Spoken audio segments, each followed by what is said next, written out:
ڈالروں کی اب یلغار.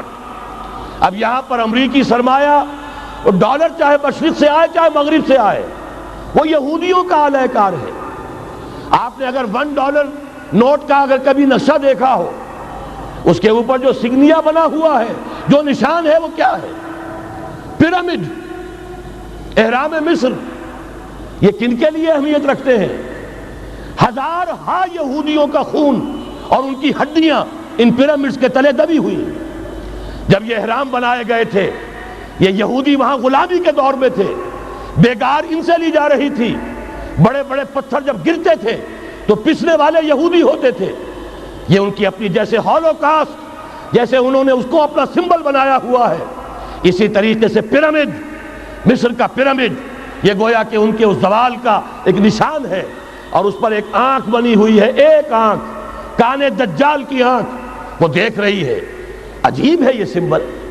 نیچے لکھا ہوا ہے نووس آرڈو سکلورم، اور یہ در حقیقت 1776 جو نیچے لکھا ہوا ہے وہ رومن حروف کے اندر یہ 1776 ہے، جو میں بتا چکا ہوں آرڈر آف الومناٹی وساپ نے قائم کیا تھا.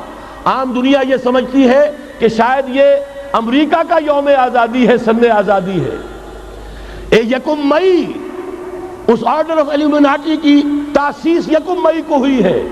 یہ 1 مئی جو منایا جاتا ہے، دھوکہ یہ دیا گیا ہے کہ یہ شکاگو کے جو مزدور ہیں ان کی یادگار ہے.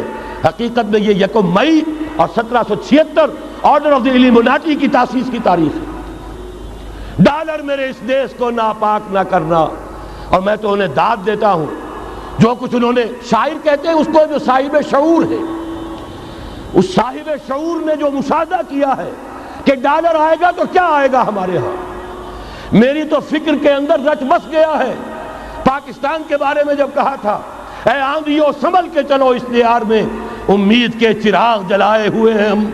ہماری امیدوں کے چراغ ہے یہ. اسلام کا گہوارہ بننے والی ملک ہے یہ. اس کو ہم نے قائم کیا تھا اسلام کے لیے. یہ آندھیاں نہ چلیں. اس ملک کو ہم نے اسلام کے چراغ جو ہے ہم نے اس میں روشن کیے ہوئے ہیں. اے آندھیو سنبھل کے چلو اس دیار میں، امید کے چراغ جلائے ہوئے ہیں ہم. بہرحال یہ تیسرا سیلاب ہے، ننگی سرمایہ داری، جس کی پھر لعنتیں ہوتی ہیں. ایک طرف فقر، ایک طرف احتیاج، ایک طرف بھوک، ایک طرف دولت کے انبار. پہلے بھی ہمارے ہاں فرق کم نہیں ہے، لیکن اب جو ہوگا اگر یہ بات پوری ہو گئی تو وہ ننگی سرمایہ داری. اور سرمایہ داری ہی در حقیقت یہود کا سب سے بڑا ہتھ کنڈا ہے. یہ بینکنگ کا نظام، یہ سارا کا سارا سودی نظام، یہ IMF، یہ ورلڈ بینک، یہی تو ان کے سب سے بڑے ادارے ہیں. تو واقعہ یہ ہے کہ 3 طرف سے ہم پر حملہ ہو رہا ہے. اور یہ سود کے بارے میں کیا کہا تھا اقبال نے؟ از ربا آخر چمی زائد فتن.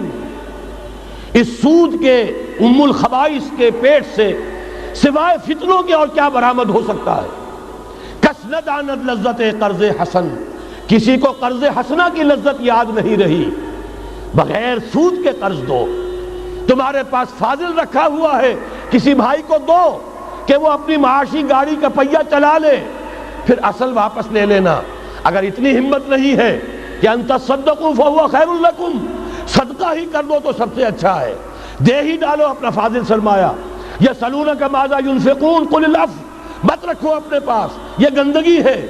لیکن اگر بڑے ہی کم ہمت ہو تو کم سے کم قرض حسنہ دو، اپنی اصل رقم واپس لینا.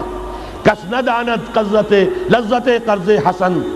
از ربا جاں تیرا دل چو خشت و سنگ. اس لیے کہ سود کے ذریعے سے انسان کے اندر تاریکی پھیل جاتی ہے. دل جو ہے اینٹ کے مانند، پتھر کے مانند سخت ہو جاتا ہے، کٹھور. ثم قست قلوبکم فہی کالحجارۃ او اشد قسوہ. آدمی درندہ بے دندان و چنگ، اور انسان بغیر اس کے کہ بھیڑیوں والے دانت ہوں اور بھیڑیوں والے پنجے ہوں، بھیڑیا بن جاتا ہے. بہرحال اب کرنے کا کام کیا ہے اس کو سمجھیے. اس پوری صورتحال کا میں نے آپ کے سامنے نقشہ پیش کر دیا. ایک طرف مغرب سے نیو ورلڈ آرڈر، جو جیو ورلڈ آرڈر ہے، اس وقت کی سپریم پاور آن ارتھ، امریکہ کی سرپرستی میں بڑی تیزی کے ساتھ حملہ آور ہے. دوسری طرف وَمَكَرُوا وَمَكَرَ اللَّهُ وَاللَّهُ خَيْرُ الْمَاكِرِينَ۔ اللہ کو پامردی مومن پہ بھروسہ، ابلیس کو یورپ کی مشینوں کا سہارا۔